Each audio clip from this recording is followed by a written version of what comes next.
Pemerintah mendatangkan vaksin AstraZeneca ke tanah air. Selain menggunakan vaksin Sinovac, vaksin AstraZeneca dipilih untuk memenuhi kebutuhan vaksinasi nasional dalam upaya mencapai herd immunity pandemi COVID-19. Apa saja pertimbangan pemerintah untuk mendatangkan vaksin AstraZeneca? Kita sudah bergabung bersama dengan juru bicara vaksinasi COVID-19 PT Bio Farma, Bapak Bambang Herianto. Pak Bambang, selamat pagi. Ya, selamat pagi Mas Marvin. Salam Iya, selamat sehat. pagi Pak Bambang.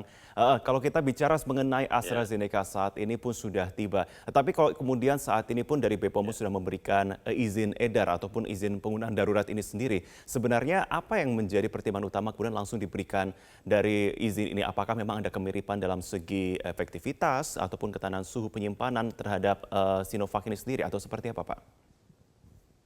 ya. Sebetulnya poin utamanya adalah bahwa eh, AstraZeneca ini atau mungkin vaksin yang lain ya, nanti ada merek yang lain ini untuk Mm-mm. menambah ketersediaan vaksin kita dalam mendukung program vaksinasi COVID-19 di masyarakat. Seperti itu, Mas. Jadi Mm-mm. poinnya adalah kita ingin ada percepatan nih, sesuai dengan target pemerintah bahwa dalam 1 tahun kita bisa menyelesaikan 181 juta penduduk untuk divaksin, sehingga kita mendapatkan imunitas massal. Seperti itu.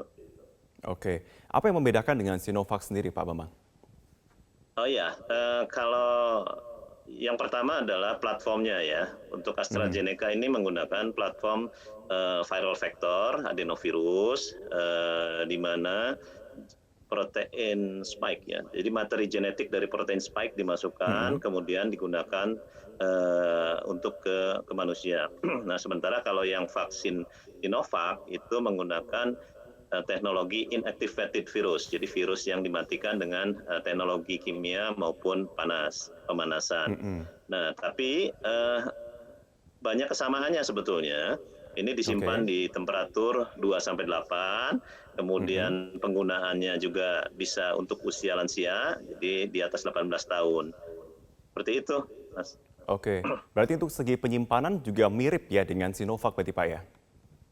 Ya, ini mirip sekali. Jadi kita tidak perlu menambah apa ya rantai dingin yang berbeda. Jadi Hmm, bisa menggunakan rantai dingin yang sama di 2-8 derajat Celcius. oke. Ketika tadi Menkes sebelumnya saya kutip dia menyatakan bahwa untuk penyuntikan AstraZeneca ini akan dibagi ke lokasi. Nah, mungkin bisa dijelaskan lebih lanjut Pak, mungkin lokasi-lokasi mana saja yang akan didistribusikan vaksin AstraZeneca ini? Ya, pertimbangannya mungkin karena berdasarkan lokasi ini supaya memudahkan dalam vaksinasi keduanya, Mas. Jadi ketika kita Hmm, melaksanakan vaksinasi pertama menggunakan vaksin AZ, nah nanti untuk dosis keduanya juga lebih mudah mendeteksinya. Jadi tidak kemana-mana gitu. Kalau berdasarkan usia disebar di banyak lokasi ini kan agak agak repot ya. Jadi lebih mhm. memudahkan dilokalisir gitu. Seperti itu. Oke, Untuk lokasinya nanti menunggu dari Kementerian Kesehatan, barangkali berdasarkan zona juga ya, mana yang merah sekali atau yang mendekati hitam, mhm. itu yang diprioritaskan. Oke, artinya berarti untuk vaksinasi menggunakan vaksin AZ ini akan difokuskan juga untuk mendukung tahap kedua dari vaksinasi ini berarti Pak ya? Iya, betul, betul sekali, Mas Marvin. Jadi yang sudah datang ini sebanyak 1,1136 ya juta. Mhm. Ini digunakan untuk mendukung program gelombang kedua, program vaksinasi pemerintah. Hmm. Ini untuk lansia, kemudian untuk guru, ya pelayan publik, dan Mhm. juga ASN serta aparat keamanan. Oke, target ada berapa banyak Pak Bambang vaksin AstraZeneca ini yang akan didatangkan dan target periodenya pada tanggal atau bulan berapa saja untuk pendatangannya? Iya, baik. Jadi sebetulnya ini vaksin AstraZeneca ini skema kedatangannya ini merupakan donasi dari COVAX Facility. COVAX Mhm. Facility ini suatu inisiatif global ya yang dibentuk oleh Gavi, WHO, kemudian CEPI untuk kesetaraan dalam akses vaksin. Nah, Mhm. beruntung Indonesia melalui jalur diplomasi, mungkin Indonesia jalur diplomasi ini berhasil mendatangkan lebih dulu sebanyak Hmm. yang tadi ya 1,1 juta dosis. Dari gelombang pertama komitmen 11,7 juta, Mas. 11,7 juta dosis yang akan didatangkan sampai dengan bulan Mei 2021. Ini sebetulnya komitmen COVAX ini vaksin yang akan diberikan itu sebanyak 10-20% jumlah penduduk. Jadi mungkin sekitar nanti maksimum 54 juta dosis, 54 juta penduduk ya. Kalau dikali dua kali dosis berarti sekitar 108 juta dosis total. Oke. Ya mudah-mudahan Indonesia bisa mendapatkan maksimum ya 20% dari jumlah penduduk, sekitar 108 juta dosis ini untuk menambah ketersediaan vaksin kita. Jadi Oke.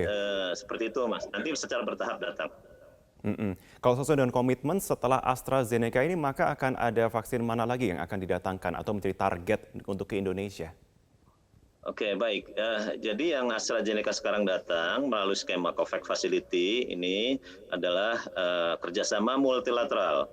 Nah, nanti ada juga kami menyiapkan skema bilateral dengan AstraZeneca.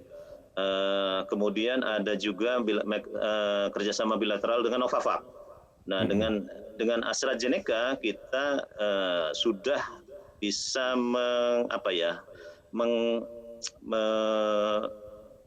membuat komitmen sebanyak 50 juta dosis. Nah, itu secara bilateral. Tadi multilateral kalau bisa mendapatkan 108 bagus untuk menambah ketersediaan. Kemudian secara bilateral juga dengan AstraZeneca yang sama ini 50 juta dosis. Kemudian dengan Novavax juga sudah ada komitmen 50 juta dosis. Jadi mudah-mudahan dengan komitmen tersebut kita bisa menambah atau mencukupi ketersediaan vaksin untuk program imunisasi kita. Oke, kalau saya kembali kepada vaksin AZ atau AstraZeneca sendiri, Pak Bambang, saat ini sudah tiba dengan bentuk bulk begitu ya. Tetapi akan butuh berapa lama waktu sampai akhirnya siap untuk didistribusikan dan divaksinkan kepada orang-orang? Ya, ini koreksi sedikit ya Mas, yang AstraZeneca yang sekarang datang itu dalam bentuk produk jadi. Jadi sudah siap digunakan, ya. Tapi tetap mungkin ada quality assurance sedikit. Tadi yang disampaikan Pak Menteri, menunggu lot rilis dari Badan POM. Nanti kalau sudah keluar, baru bisa digunakan, didistribusikan dan digunakan di seluruh masyarakat sesuai target dari Kementerian Kesehatan. Oke, kalau saat ini proses yang masih berlangsung dari vaksin AZ ini sendiri apa Pak? Apakah masih disimpan dulu atau masih ada pendataan? Ya, tentu dari Badan Pengawas Obat Makanan ini melakukan pemeriksaan, Mas. Waktu kedatangan diperiksa, kemudian vaksin dikirim dan disimpan di Bio Farma. Kemarin juga dilakukan sampling oleh Badan POM. Nanti tentu ini menunggu evaluasi dari Badan POM bahwa vaksin sudah bisa didistribusikan. Yaitu tadi menunggu lot rilisnya.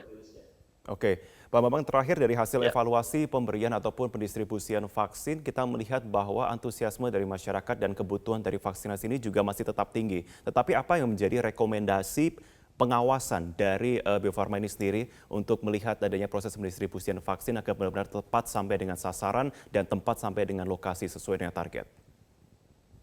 Ya, pertama bahwa vaksin ini kan tentu disimpan dalam temperatur yang tertentu ya, di 2-8 derajat. Oleh karena itu mungkin dalam pendistribusiannya mulai dari Bio Farma, kemudian ke provinsi, kabupaten, kota hingga puskesmas ini harus benar-benar terjaga. Kemudian yang kedua, apa tadi? Jadi baik, ya untuk seperti ini itu pengawasan. Iya. Itu Mas, jadi distribusinya yang penting. Distribusinya, oke, baik, pengawasan dan pendistribusiannya diharapkan bisa sesuai juga dengan pengawasan yang direkomendasikan. Terima kasih Pak Bambang Herianto sudah bergabung bersama kami, juru bicara vaksinasi COVID-19 PT Bio Farma. Selamat pagi Bapak.